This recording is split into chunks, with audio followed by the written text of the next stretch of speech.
Hello, my name is McGann, and today I want to go over idealization, devaluing, and discarding in terms of the narcissistic love cycle. And this can actually also apply to how some parents act if they're narcissists. So, feel free to sort of edit some of this and apply it to whatever situation you're in. But I will say up front, I am not a medical professional. I am not giving you life advice. I just tend to find myself around a lot of narcissists because I've had trouble setting boundaries and really valuing myself properly as a super empath. But so a narcissist shows up into your life and they are basically an attention vampire. They want to feed you enough attention, enough of their vampire blood, that you turn into one of their vampire brides and then you worship them. And so they feed off the attention that they get by investing a little bit of attention in you. And the big problem with a narcissistic person is that they really don't care about other people. They don't even typically see people as people. It's just a tool or an extension of themselves that they can use or throw away as they please. But the narcissist, they see you, they check you out, there is something about you that they find interesting, something that they want for themselves. And so they will idealize you, and that's where they put you on this pedestal, and they might come in close. Maybe they're a classmate or something, you don't know them very well. And so they'll use flirting with you as a reason to get in closer with you. So, oh, you look so pretty. Oh, I'd love to take you out for coffee. Oh, I'd love to get to know you more. Oh, you're so smart. Oh, you're reading that book? I'm reading that book too. Well, yeah, dum-dum, it's a sign for the class. Everybody should be reading this book. Or, you like Sailor Moon, one of the most popular animes that ever existed? Me too, she's fabulous. Let's go talk about it. They'll kind of do anything that they can to hook you into having a more private conversation with them. And then once you do that, they start this pattern of, oh, I think I'm going to fall in love with you. Oh, I think you're so great. You're so wonderful. Oh, everything you're doing is perfect. You're just the most amazing woman or man that I've ever met in my life. I can't believe it. I'm so lucky to have found you. Don't you feel lucky to have found me? And the idealization is sort of testing the new victim, because a typically healthy brain person is going to hear all that and go, dude, we don't know each other. You need to back up and leave me alone. And they're not going to play into it. They're not going to want anything to do with it. But somebody who is more codependent, who doesn't have a healthy mindset, who doesn't have good self-image or self-esteem, who has anxious, preoccupied attachment style, all of these things which probably qualify for myself, they're going to lap up that fantasy, that, Nicholas Sparks romance novel that's being dropped at their feet. And it might take a little bit of time. It depends on the person. The narcissist might have to idealize for days, weeks, months, but eventually, the more that the victim allows that to continue, the more they end up being won over by the narcissist. So eventually they are going, yeah, I do love you. Yeah, I do want this life together that you're promising, where we're going to get married and have children and go off to Rome and go settle down on this white picket fence house in Massachusetts, whatever. Sincerely, anything that the narcissist thinks that you would be into, they're going to throw it at you. They're going to promise it to you. And even down to children, yes, they will say, oh man, I want to have 3 kids with you and we're going to name them this and this and this.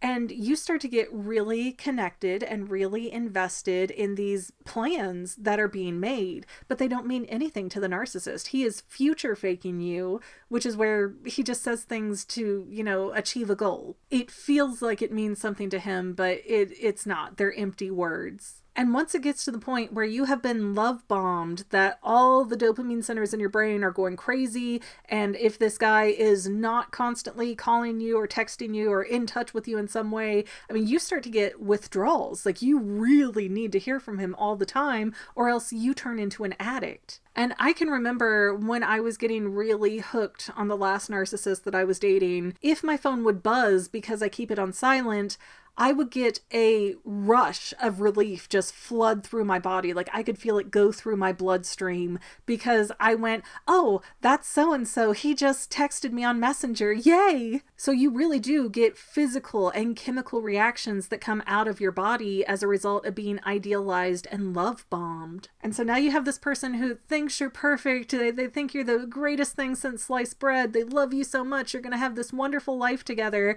And you start to feed back into that and go, oh, I love you too. I want to be with you too. I'm so happy with you. All of a sudden, then the narcissist goes yoink and starts slowly taking that affection away. Because all of that idealization, it is a lot of very taxing work for a narcissist. They are putting on a fake mask to talk to you, to tell you everything you want to hear, to put effort into somebody that's not them. And it's exhausting for them. It's trying for them. It's hard for them not to focus on themselves. So as soon as they realize that their victim is properly hooked in and that victim is going to start love bombing the narcissist back, then they start, I'm going to contact them less. Oh, instead of contacting them nonstop morning to night, I'm going to send them 2 random texts during the day and then not respond for hours. Or if I've been calling her every day after I get off work, I'm not going to call her now. Or if I've been texting her good morning and good night, that's going to stop. And the more they pull back, the more the victims try to do backflips to get that attention back. And that's where it starts to move into the devaluing process. So now the narcissist knows that you're kind of in love with them, whether it's real or it's just a chemical reaction. They know they don't have to work as hard anymore, so they're going to take their game from you and probably start spreading it around to other people. And then you're going to start noticing that you're devalued, either because you're not getting the attention and time that you once were, or because they're going to start picking at you. And it's like you gradually went from being this perfect goddess to this person who can do nothing right. And a lot of people think of devaluing as like negging a person, where they're like, oh man, that show you like is trash, or the way you look is horrible. I can't believe you do that in public. I can't believe you'd wear that. I can't believe you said that in class. And that certainly can be part of devaluing, but it doesn't always have to be throwing negativity in your face. It can be, like I said, having a noticeable decline in the time and attention that you're getting. Or it feels like you have to walk on eggshells so that you don't get a bad attitude or a bad temper out of the narcissist. You think you understand the rules of how the relationship between the two of you works and what upsets him, what makes him happy, but the rules are constantly changing. So all of a sudden you step a toe out of line and the narcissist freaks out and starts raging in your face, and you're like, whoa, okay, now that behavior trained me pretty well. I'm not going to do that anymore. And because the narcissist started out convincing you that you were perfect, most people end up blaming themselves when his behavior shifts. So he was this nice, great, swell, stand-up guy, and now he got mad at me. That must mean that I did something wrong. And you don't really fully understand it, and you don't put it together that he has a mask on and it's starting to slip. You just want him to go back to idealizing and love bombing you, and so you'll do just about anything to make that happen. But little by little, he'll tick away, he'll find problems with you, and personally, I think the narcissist ticks away at their victims until they're like, well, this person's kind of trash, or well, I've vacuumed everything out of this person that I can get. Time to discard them. And commonly, discarding is when a narcissist is like, peace out, I'm gonna be seeing somebody else by tomorrow night. They just throw you to the curb with no rhyme or reason from your perspective, if they even have one from their perspective, and you're confused and hurting and reeling, and they usually give you no closure in the matter, so you can easily become obsessive about the relationship ending. Again, you'll start to see a lot of signs of withdrawal because it went from so much attention that your brain was lighting up like a casino machine to a little bit of attention if you perform things correctly, and now all of a sudden nothing. There is no way to get more attention, and your brain doesn't know how to cope with that loss. It's not even that you like the person. You could recognize that it was a bad fit or a toxic relationship, but you will still go through the chemical withdrawal. Also, a lot of people get this kind of confused. The discard phase does not necessarily mean that the narcissist breaks up with you. That's what happens in many occasions, but that's not exclusively it. They might keep you as the wife, as the live-in girlfriend, or whatever else your relationship might be, but they're just ignoring you all the time now, or they're cheating on you on the side. The discard phase is really just anything where the narcissist could imply, you're just not that important to me anymore. and it starts to get obvious to the victim. And it is a cycle, so the narcissist will eventually get bored with his new toy, or, he'll think, oh man, I discarded her, but now she's gone and gotten all this new self-esteem or a new job or whatever. I think I can exploit this to my benefit a bit more. I think I can get some more out of her. So he'll come back and hoover you back in with another giant love bomb. And because your brain never got the closure that you needed, you were abruptly dumped or whatever, you end up being very susceptible to love bombing and hoovering. And, he's idealizing you all over again. But once you feel safe and settled and like, okay, we're in a good place now, he'll start to devalue you again, and then he'll discard you and then hoover you back up and round and round and round and round. It is the dryer cycle of doom. And I know from my perspective as somebody who's getting separated right now, and, my husband was cheating on me for years and years, and I just found out a few months ago, I talk to so many people who look at me and they go, why don't you just leave them? Why don't you just pack your bags, get out, kick him out, whatever, call the police? You're aware of what he's doing. Like, you figured it out. He's admitted to cheating. You've got all this proof. Just throw him out and be done with it.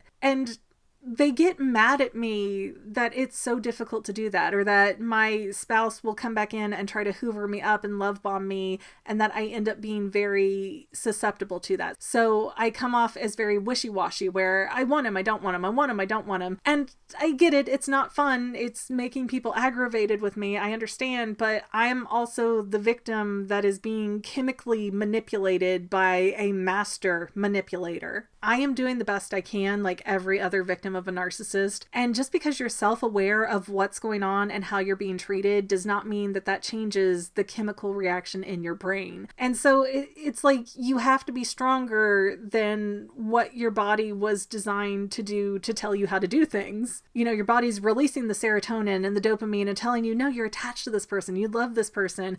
And you have to try and go, no, I don't, he's bad for me, I need to get rid of him. It's a very hard thing to do. And it can also be a very dangerous thing to do because narcissists do not like being left. So if you know somebody in this situation and you're getting frustrated with them and that they won't leave, be aware it takes an average of 7 tries to get out of an abusive, toxic relationship. I promise you, your friend, your relative, whatever, they are doing the best that they can. But please stop blaming the victims. The victims of a narcissist are like people who have snakes wrapped around them that are eating them alive. And even if they see the snake is eating me alive, they can't necessarily get out of it, especially not when there's children involved. Divorcing a narcissist is literally going to war. They will not make anything easy. They will manipulate every lawyer, every judge that they get a chance to talk to, and you are going to look like the bad guy who ends up with nothing. So you have to sit there and decide, am I gonna put up with all the toxic horribleness to have some good times sometimes? Or am I gonna fight against everything that my body is screaming at me to get out of this and have nothing and no one? It's not easy. And the narcissist will not make it easy, so please don't make it harder by victim blaming. But having said that, if you're listening and you can relate, always do what's best for yourself first, because the narcissist is always going to do what's best for themselves first. Get a good group of friends around you, try to keep your head on straight, be strong. I believe in us, we can do this, we can break free, we can get out of this and find what healthy looks like. Good luck, everybody. Stay safe.